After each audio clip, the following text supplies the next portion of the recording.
I received a phone call that changed everything in our marriage.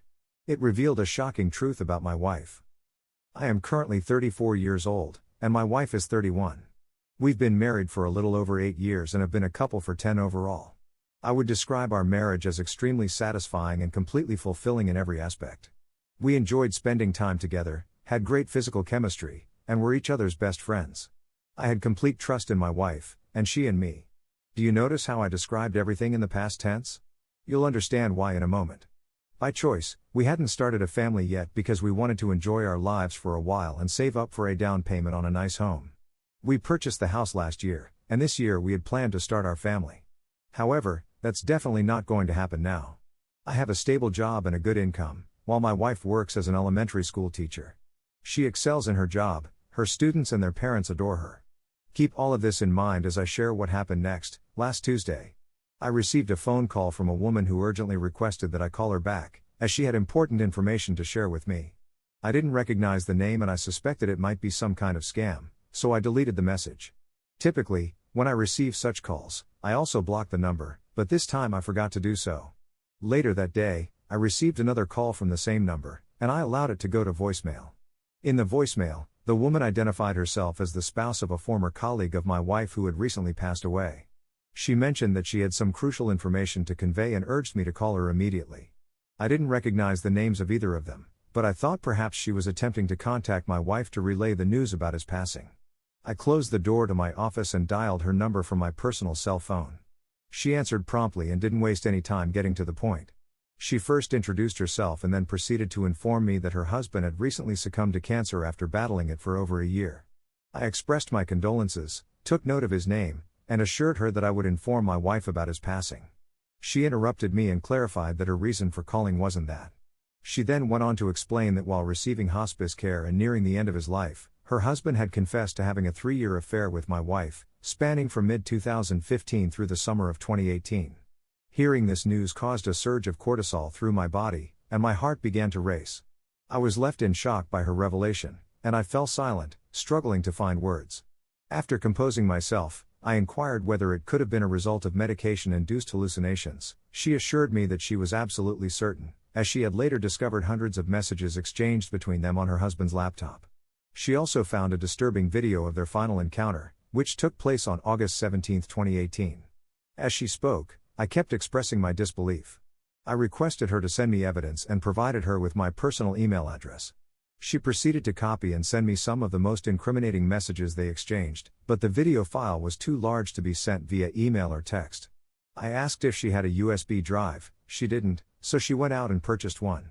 Upon her return, she called me, and I guided her through the process of copying the video onto the drive. The following morning, she sent the drive to my office via overnight delivery, and I received it on Thursday morning. On that day, I brought my personal laptop to the office with the sole intention of watching the video. I inserted the thumb drive and pressed play, and what I witnessed left me in disbelief. There was my wife, accompanied by an unfamiliar, awkward-looking man, engaging in actions I cannot describe here. Let's just say it was deeply disturbing. Some of their actions were not only repulsive but also unhygienic. In the 29-minute video, both of them were quite vocal, laughing with pleasure and clearly reveling in what they were doing. It was sickening. When I initially started the video, I must admit that I immediately began crying and felt nauseated. However, as I continued watching, my sorrow transformed into an overwhelming sense of anger and sheer rage. Fortunately, my wife wasn't present when I viewed the video, as I'm uncertain how I would have reacted if she had been. It's currently 7:09 p.m. on Thursday evening, and I've been composing this post for the past hour and a half. Earlier this afternoon, I phoned my wife and informed her that I was going out to dinner with clients. Occasionally, I have to do this for work, and she bought my explanation regarding my course of action. I'm not entirely certain, but I'm strongly inclined toward pursuing a divorce. I couldn't bring myself to stay with her, and I'll never be able to forgive her. In fact, after witnessing her actions, I have no desire to be near her again without using personal protective equipment, PPE. I'm not joking about that either. Furthermore, the fact that the video is 4 years old doesn't change anything. She betrayed me, and I cannot overlook that. Now, here's where I would appreciate your input. Should I confront her with the evidence and give her an opportunity to explain, or should I directly engage an attorney and serve her with divorce papers? I haven't shared this with anyone else yet because, to be honest, I feel too ashamed. That's why I've turned to this anonymous forum to discuss it and seek your feedback. I assure you that I will read all the comments. Update 1. I'd like to provide a brief update on the current situation. After having dinner on Thursday evening, I returned home and acted normally with my wife. Fortunately, I managed to keep my distance from her, and she didn't attempt to initiate any physical closeness. On Friday, I took the day off and met with a divorce attorney after doing extensive research online. I presented all the evidence, including the video, to the attorney. She explained to me that although my wife clearly violated the marriage vows, it would not impact the outcome of the case. I inquired about this, and she clarified that our state follows a no-fault divorce system, meaning either party can end the marriage at any time without assigning blame or asking questions. I asked her how this was possible, and she told me it's the law. She mentioned that we can attribute this legal framework to Ronald Reagan, who initiated it back in the late 60s while he was the governor of California. She explained that several other states have since adopted similar laws. I found this surprising because I had always regarded him as one of our finest presidents, but now I have some doubts. Nevertheless, my decision to proceed with the divorce remains unchanged. It simply implies that I'll end up in a much worse financial situation as a result of this ordeal. What I'm currently grappling with is whether to confront her or simply wait to serve her with divorce papers. I want to wait, but I'm not sure how much longer I can hold out. It has been incredibly challenging to be around her over the past 2 evenings, and I'm dreading seeing her again tonight. As I write this on a Saturday morning, I'm sitting outside a coffee shop just down the street from my house. I informed my wife that I needed to respond to some work emails and was coming here to do so, which is something I occasionally do. Fortunately, she didn't insist on accompanying me, but she has already sent me a couple of texts inquiring about when I'll be returning home. I suspect she may sense that something is amiss with me. That's the extent of my update for now. Second update, it's Sunday morning, and once again I find myself sitting outside a coffee shop. But this time, I'm 20 minutes away from my home. About a week ago, I reached a breaking point and confronted my wife about her affair. I couldn't hold back any longer, so I did it last Sunday morning. I managed to get through Saturday because we went to the museum and had dinner with another couple, so I didn't have to spend much time alone with her that night. We were both too tired from the day to attempt any kind of intimacy. The following morning, while we were in the kitchen and she was making coffee, I made the decision to confront her. Perhaps I shouldn't have done it then, as I was feeling irritable and filled with anger, but I went ahead. I asked her if she knew a certain person, her affair partner. When she heard his name, she turned and looked at me with a surprised expression. Initially, she said no, but then admitted that he was a science teacher at the junior high. With my tablet in front of me, I mentioned that I had read about his passing due to a serious illness. She responded, saying it was awful and that he was so young. She continued, mentioning that she didn't know him well but was aware he had a wife and son. I let some time pass and observed her. After she sat down and served me coffee, she appeared anxious and on edge, frequently glancing at her smartphone. After a few minutes, I asked if she had ever collaborated with this man in any way. She looked at me in frustration and replied with a firm no. Then she asked why I was inquiring about him. I responded by asking if she was absolutely certain, to which she affirmed with a confident yes and acted as though my question was unreasonable. At this point, I was fed up with beating around the bush, so I decided to be direct. I informed her that I had evidence of her 3-year affair with this man and demanded that she come clean immediately. She inquired about what I was talking about, and I told her that she knew exactly what I meant and should stop pretending otherwise. Her response was to burst into tears and ask how I had found out. I told her that the method wasn't important, but I had all their love messages as proof. She attempted to gaslight me, claiming that those messages were merely part of a fantasy roleplay and that nothing physical had ever occurred between them. I interrupted her and asked her to repeat herself, and once more she insisted that there had been no physical contact.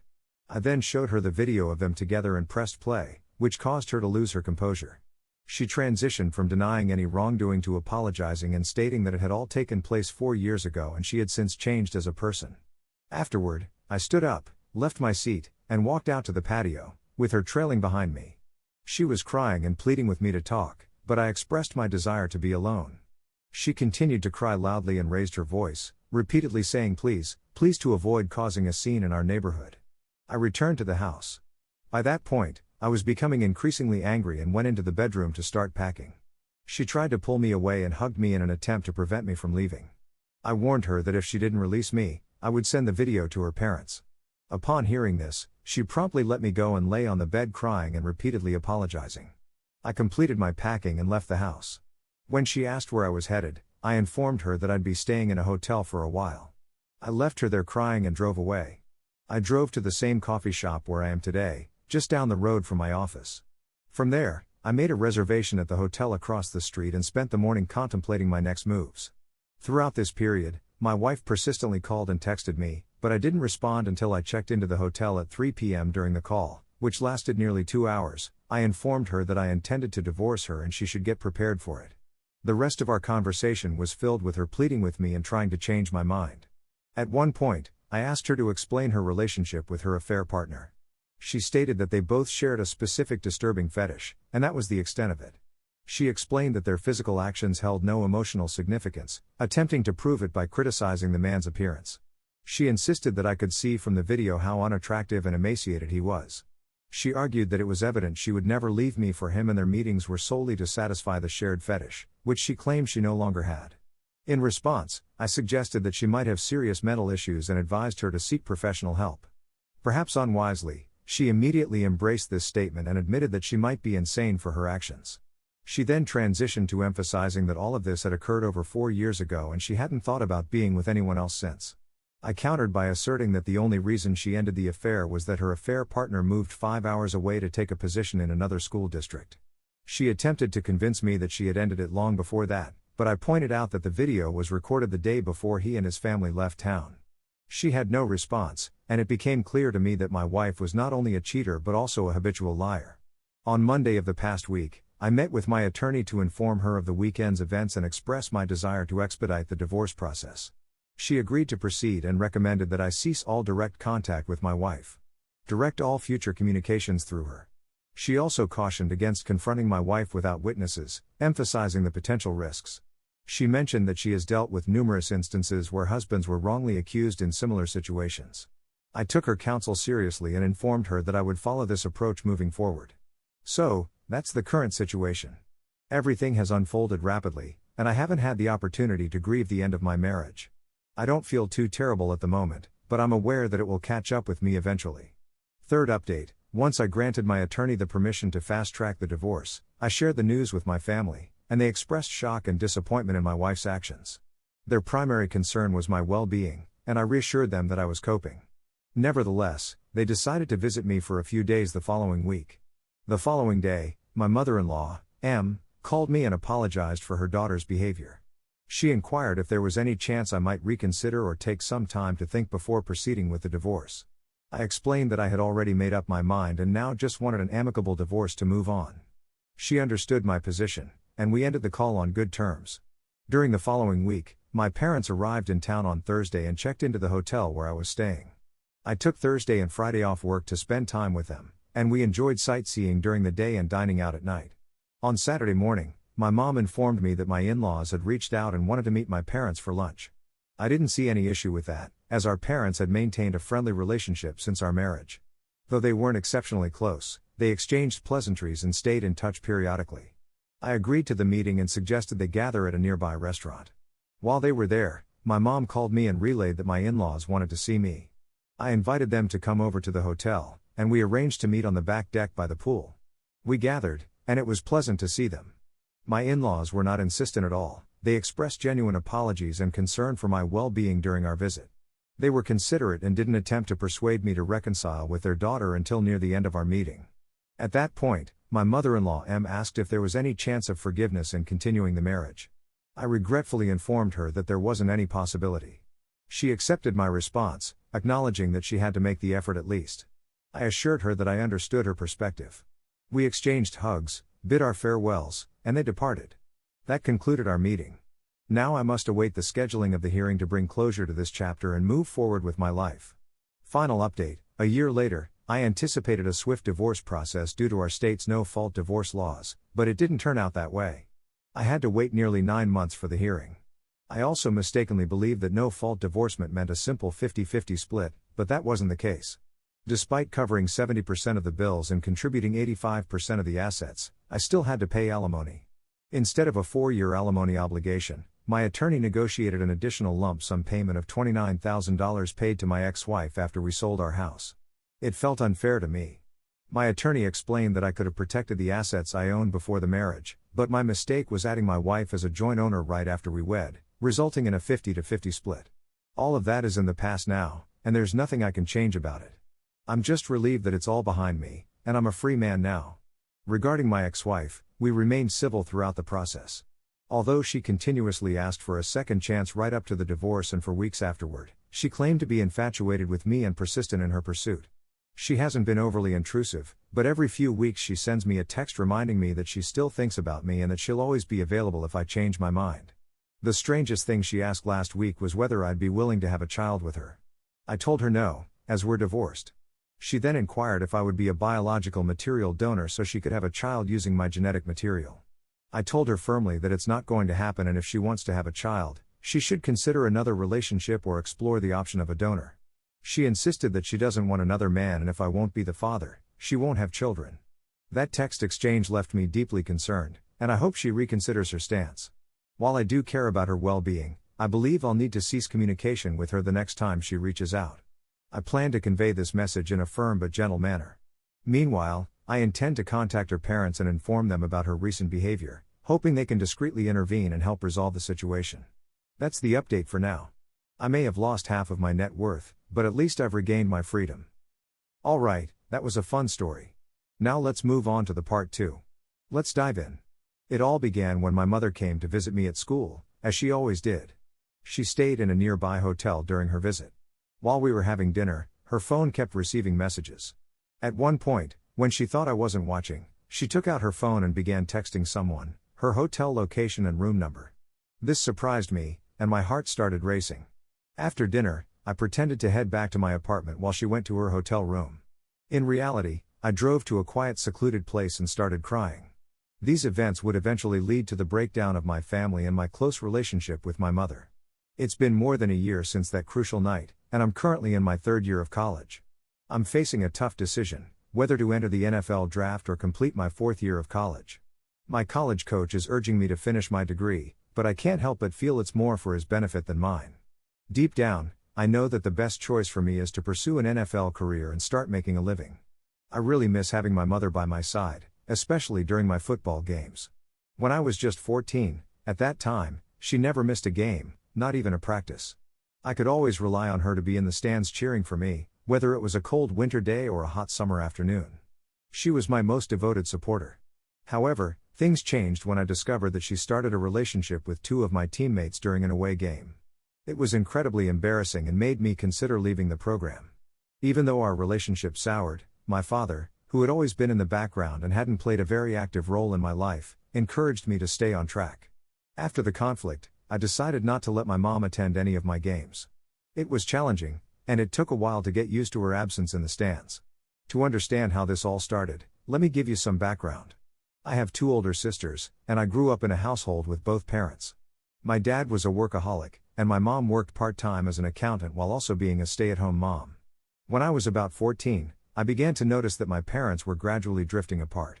First, I noticed that they were sleeping in separate bedrooms. Then, I observed that they were arguing a lot, but my dad would often walk away from those arguments. He didn't want his children to witness him fighting with his wife. Even though my mom and I were close, I always had a lot of respect for my dad. It wasn't always like that though. I had to hear my mom complain about him not doing certain things, and I felt like she sometimes focused on issues that could have been overlooked. I was undeniably close to my mom, and yes, I'll admit it, I was a mama's boy. She had always been there for me, maybe a little too much at times, perhaps a bit too enthusiastic, especially when it came to motivating me and developing my skills. She played a significant role in getting me to where I am today. I give her credit for attending all my games and practices. I always knew she'd be there cheering me on. I'm not saying my dad wasn't present, he was. He's the silent type, and when he wasn't working, he enjoyed taking me into the woods. My dad has consistently provided guidance and support, but he allowed my mom to take the lead at home and in raising me. He did this mainly to avoid conflicts with her. When it came time for me to choose a college for football, my mom played a significant role in the school I ultimately selected. I was a highly sought-after recruit with multiple scholarship offers, and I depended on my mom to help me make the right choice. She made a wise decision because the program I'm currently in suits me well. My college was several hours away from home, and my mom would visit me in college, staying in a hotel at least once every 2 weeks. At first, I thought she was coming to watch my games or attend away games, but it turned out there was more to it. If she hadn't gotten involved with my teammates in an embarrassing way, everything might have been okay. Looking back, I can see that my mom and dad's relationship was deteriorating, mainly because my mom had become excessively controlling over my dad. She might have played a role in him becoming a workaholic. As their relationship became strained due to her influence, I used to think that my parents hadn't divorced yet because they were waiting for me to move out. But even after I left, I expected them to eventually split up. However, they didn't. My mom is an attractive woman, and I've always been aware of that, partly because she would remind my dad of what a catch she was, and she was right. I noticed my friends talking about my mom and the interest they showed in her since high school. At first, it was embarrassing, and I didn't like the attention she was getting. I wished she wouldn't come to my games, but I eventually got used to it. I saw coaches and players looking at her and asking me about her, finding reasons to start conversations with her. Everyone was always respectful, and she would dismiss it. I never in a million years thought she would consider being unfaithful to my dad. I'm not sure why I thought that way, but I had always looked up to her. Everything changed in my second year of college when we had a game. My school was in the Southeastern Conference, and it was during this time that things took a different turn. I won't provide specific details about my position or the school I attended because I'd like to remain anonymous. I was one of the top players on my college football team, and it seemed like a sure thing that I would make it to the NFL. People admired me, and as college athletes, we had the chance to invite our family members to our games, even when we played away from home. For this specific game, my mom and older sister were supposed to come and support me, but my sister had an exam and couldn't make it. My dad, as usual, didn't attend my away games due to his busy work schedule, and he and my mom often didn't get along. They argued a lot, so he preferred to avoid the games. We were on the road for about a week, and what struck me as odd was that I didn't see my mom much during that time. This was unusual because she had joined the trip to support me. I assumed that she must be busy with work, and I appreciated the fact that she made the effort to be there for me, even though she had work commitments. Something I believed my dad wouldn't do. It wasn't until a week later that I started hearing rumors from a teammate that one of my fellow teammates had been involved with my mom. Initially, I thought they were just trying to mess with me or tease me, as we often did to each other to mentally challenge one another. Additionally, many players were envious of me because they knew I had a promising future in the program, so I dismissed it, thinking it was merely psychological games. However, the rumors persisted, and I began hearing that 2 other teammates had also been romantically involved with my mom around the same time. Despite this, I hesitated to confront my teammates because, once again, I found it difficult to believe. It's worth noting that it wasn't uncommon for family members to travel long distances to attend their sons' games. I wasn't the only one. Almost all of my teammates had family members who came to watch our games, and most of us came from out of state. Everything took a different turn for me one day as I walked towards my mom after a game. I noticed that she was texting and had a smile on her face. When I approached her, she quickly tried to hide her phone, but her body language made it evident that she was concealing something. Later, during dinner at a restaurant that evening, her phone kept buzzing, and she couldn't divert her gaze from it. At one moment, she must have thought I wasn't paying attention, perhaps underestimating how much I'd grown. I observed her texting someone, her hotel location and room number. It seemed like she couldn't wait to finish dinner, even though she had previously used the excuse of needing to go to bed early. However, this time was distinct because I had just seen that text message meant for someone else. I didn't mind cutting dinner short with her, since I had my own commitments, friends and even girlfriends who invited me to various events. We exited the restaurant, and she gave me a hug before rushing to her car. I was left feeling bewildered and uneasy because I couldn't grasp what she was doing. That's when it struck me that this wasn't the first instance of her behavior like this. It felt like I was experiencing déjà vu and I felt betrayed.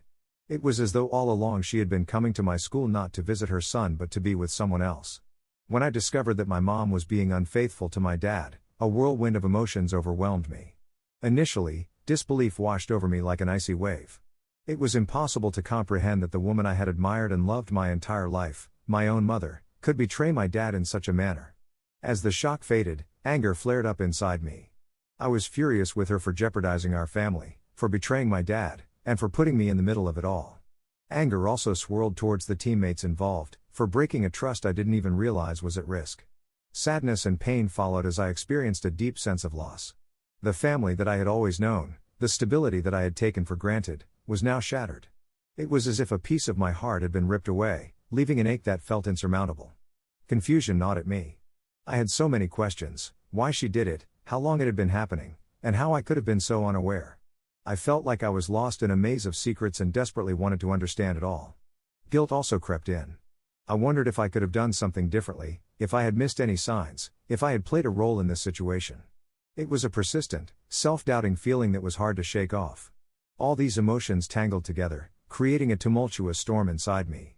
I was caught in a whirlwind of disbelief, anger, sadness, confusion, and guilt, all while trying to come to terms with a shattered reality. It was an incredibly painful and bewildering experience that left a lasting impact on me. I got into my car and made it seem like I was driving away, but instead, I headed to a secluded place. My mind was racing with thoughts, and the more I dwelled on the situation, the angrier I became. I had always thought my mom was visiting her son, but now doubt clouded my perception. I wasn't sure if she had come to see me or someone else. With each passing moment, a surge of anger built up inside me. My anger wasn't solely directed at my mom but also at the other person involved, whom I suspected to be a teammate. It made me question whether the rumors I had heard for months were actually true. It felt like everyone was mocking me, and I couldn't shake the thought that she might have yielded to advances from students and staff members over time. I wasn't always keeping a close watch on my mom during the game or when she visited me. My focus was on the game, on the ball. After all, she's an adult, my parent, and she's married. Honestly, if she had chosen to divorce my dad and be with someone else, I wouldn't have been too upset about it. What bothered me the most was that she was doing this right here, in a place where people knew me well. I had a significant presence in that area, and I needed to stay concentrated on my game. She was supposed to assist me with that, but now it seemed like she was becoming a distraction. A few hours went by, and I decided to go to her hotel room to find out who she was having a relationship with. When I reached the hotel's parking lot, I scanned the area hoping to spot a familiar car. However, the parking lot was crowded, and there were so many similar cars, including those driven by people I knew, that it felt like it could be the entire football team's vehicles. I stormed into the hotel, paying no attention to the people around. I knew her room number, so I went directly there.